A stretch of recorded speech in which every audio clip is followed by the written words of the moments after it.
Hey, what's up everyone? Today I'll show you how to create and rig a character, generate a weapon such as a rifle, and build parts of this robotic arm replacement using Rodin Gen-2.5. Along the way I'll share some tips for getting better AI 3D results and compare some different topology types. Hopefully this will give you some ideas for your own projects. Alright, let's get started. First go to Hyper3D.ai and choose your preferred language. Using Rodin is pretty simple. First upload an image and click Generate. Refine the geometry, choose a topology type and click Confirm. Generate a material and click Confirm. Then download the model using your preferred settings. Rename and extract the files. Finally, drag and drop one of the model files into Blender. And that's it. But there are more settings that might be useful for you to know about, so let me walk you through those now. You can use this thing called TurboGen to generate an image from a text prompt, but I prefer preparing my reference images in advance. A transparent, white or neutral gray background helps the AI focus on the subject. I also recommend using a 3/4 view as it helps the AI better understand the model's shape. Also try to avoid strong highlights and reflections because they can affect both the geometry and textures. If you plan to rig a character, use a T-pose reference image with clear limb separation.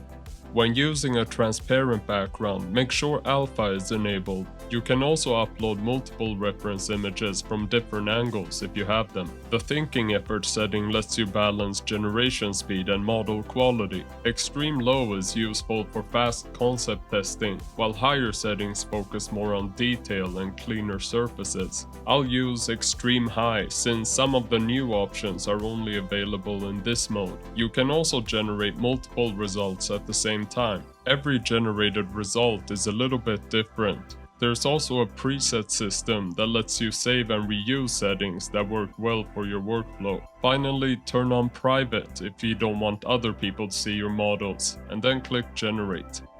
After the model pops up, you have several options to refine the geometry. I'm not gonna go over all of the options, but I'll start from a clean slate and then go over some of the new settings in Gen 2.5. Micro enhances surface detail and brings out finer features across the model. You can compare versions in the History tab. If you prefer less micro detail, switch to Clean. It gives smoother surfaces with a cleaner silhouette. Both of these options require extreme high thinking effort. If anything looks off, such as the wrong number of fingers, try Creative. It gives the AI more freedom to improve the result. Faithful, on the other hand, tries to follow the reference image more. You can also adjust things such as posing, symmetry, detail, edge quality, complexity, and optimization settings. I recommend you just try different settings and click redo until you're happy with the result, because all of the redos are free and you don't actually spend any credits until you click confirm. If you have multiple images, you can set their direction to improve results. Next, you can choose the geometry type and polygon density. Smart Low Poly tries to generate an optimized low poly mesh. Triangle is useful when you need maximum detail. Quad mesh is better suited for animation and clean topology. To help you choose the right option, let's take a look at a topology comparison. First, we have triangles. Counts below 20k are only available with medium thinking effort or lower. These counts also support baked normals.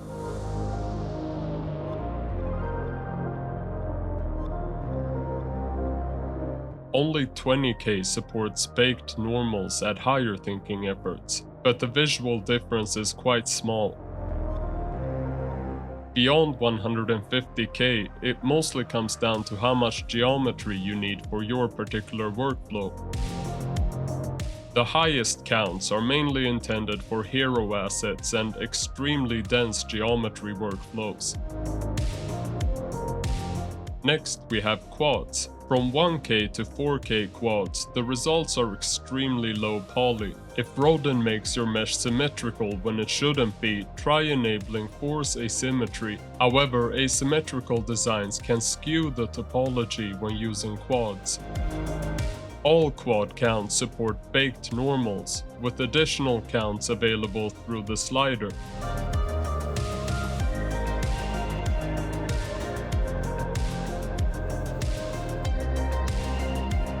From 8K to 100K quads, the mesh starts to recover much more of the original detail. For most use cases, I'd stick to somewhere between 18K and 50K quads. 18K is lighter, while 50K preserves more detail. Beyond 100K, I didn't really see any significant improvements, so I didn't include higher resolutions. The exception is the high poly option, which is only available with the business subscription. It preserves the most detail and is mostly useful for workflows such as sculpting and baking. For the smart low poly comparison, I used a T-pose and multiple reference images. I used a preset with clean, creative, and symmetric, then generated 3 variations. Now let's check out the smart low poly comparison. The triangle type is mostly useful when you just need a mesh quickly to export to a game engine or something and don't plan to do much additional editing. Low density produced the mesh with about 130K triangles, and the high density produced about 200K tries.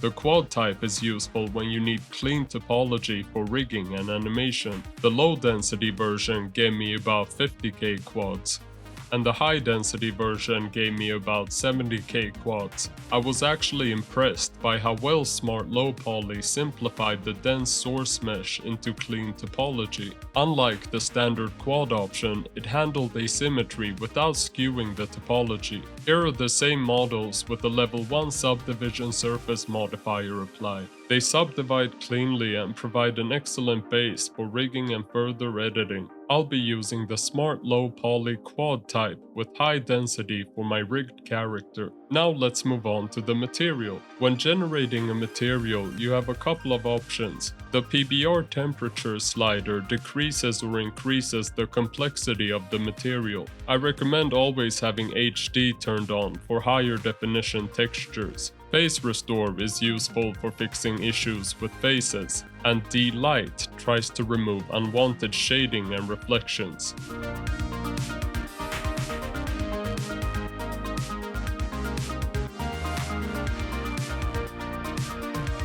Similar to the geometry section, the material section also supports different thinking effort levels. Lower settings generate faster, and higher settings focus more on texture quality and detail. And just like with the geometry section, you can switch between different versions in the history tab. You can also preview the material using different view modes. Again, just try some different settings and redo until you're satisfied with the result. Once you've selected a version, click Confirm. The final step is packing and exporting the model. I usually download the base model as an FBX with both shaded and PBR materials at 4K resolution. There's also an option to upload your model directly to Sketchfab. The fork option lets you spend half a credit to return to the geometry or material stage. I'll just download the model with these settings. To import the files into Blender, simply drag and drop them into the viewport. The base FBX is loaded without materials. The PBR file includes PBR textures applied, and the shaded file uses a single color texture as an emissive shader. Next, let me show you how I quickly rigged this character with Mixamo. Go to Mixamo.com and click Upload Character. Drag your file into the uploader. Place the chin, wrists, elbows, knees, and groin markers on the character. After the rigging has finished, you can choose an animation. I'll choose a walking animation and adjust the settings slightly. Then I'll just download the rigged character together with the animation. Drag and drop the file into Blender. Apply either the PBR or shaded material, and check out the animation. If you want the animation to loop, switch to pose mode. Press A to select all bones. Switch to the graph editor. Then add a cycles modifier. And now we have a fully rigged, animated and shaded character. Another feature in the geometry section is modify. Here I generated a robotic arm, but I don't like the shape of some of the arm segments. I want to make the arm symmetrical while keeping the hand asymmetrical, so I'll increase the symmetry strength to the maximum. Then I'll click modify, draw a box around the arm, and update only that area using these settings. Now the arm is symmetrical and the joints are more spherical. This feature doesn't always work perfectly, but if you only want to modify a part of your model, then you can try it. You might also want to separate a model into individual parts for rigging or editing. Bang to Parts can do this automatically. The blueprint shows how the model will be divided. If needed, you can adjust the strength and generate again. You can also manually choose how the model is split. Just click to select the segment, use the minus option to exclude segments, and then click New Part to begin selecting the next group. Once all parts have been created, click Generate. You can then refine individual sections or split them further with Bang to Parts again. But again, this feature doesn't always work perfectly, and sometimes I find that the quality of the different parts starts to decrease once you bang them. That didn't sound right. Anyways, next I found this rifle that I like for my character, but I wanted to match it better, so I can redesign it using the Voxel ControlNet. First I'll upload the FBX file of the rifle and set it to rough, so that it roughly follows the shape. Then I'll upload a reference image of how I want the redesign to look, and set a preset if you like, and click Generate. I'll generate the smart low poly quad type with high density again. Then generate a material. Finally, download the model and import it into Blender. Later I also downloaded an animation where the character is holding a rifle. You can just search rifle and those will pop up. To attach the rifle, first align the weapon and an empty to the hand. Parent the rifle to the empty. Then add a child of constraint to the empty and select the rig as the target. Select the hand bone as the target bone. It will probably jump off when you do this, so just press set inverse to reset the transforms. And now my character has a rifle with matching materials and design. Next, let me show you how I used Rodin to generate parts on my robot arm. First, I needed to generate a mechanical piece inside the arm shells. To do this, I created a cube with the dimensions I needed and exported it as an FBX. Then I uploaded it to the bounding box ControlNet together with the reference image and clicked Confirm. Choose a preset, increase the number of versions if needed, and generate. I'll generate this part with quads, baked normals, and forced asymmetry. The quad topology looks good, so I'll generate a material and download the model. After importing it into Blender, I set the origin to geometry.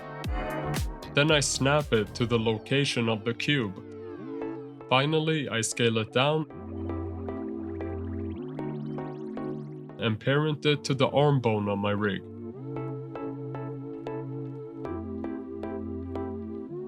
You can of course also replace the material with your own one if you like. And that's it for this part. Next I'm gonna add details to this arm shell. This time I'll show you how to use the point cloud control. It reads the shape of the model more precisely than the voxel constraint. I'll lower the sampling and increase the uncertainty to give it more freedom to change the design. Then I'll upload my reference image and use the rotation settings to choose the viewing angle. As usual, choose a preset if you like. This time I'll use medium thinking effort and generate 10 versions at once. The results aren't always perfect, so generating more versions gives me more to choose from. Higher triangle counts often produce more precise details and materials, so I'll choose that for this one. Then generate a material and download the model. After importing it into Blender, I'll align it to the arm. If the shape is slightly off, you can use sculpting tools such as elastic grab to adjust it. Then I'll parent it to the rig. And now I have details in the geometry and materials for my robotic arm shell. For the joints, I first turned the spheres into this simple shape. Then I used the Voxel control again, this time set to strict to preserve the shape more closely. This time, first I generated it once with a high triangle count. Then I used the fork option to generate the same version with a low quad count. This gives me a lower poly version that I can use in less visible areas.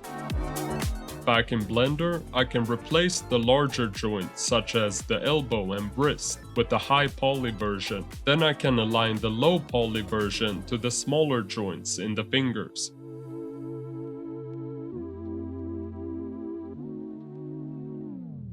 And that's the finished result.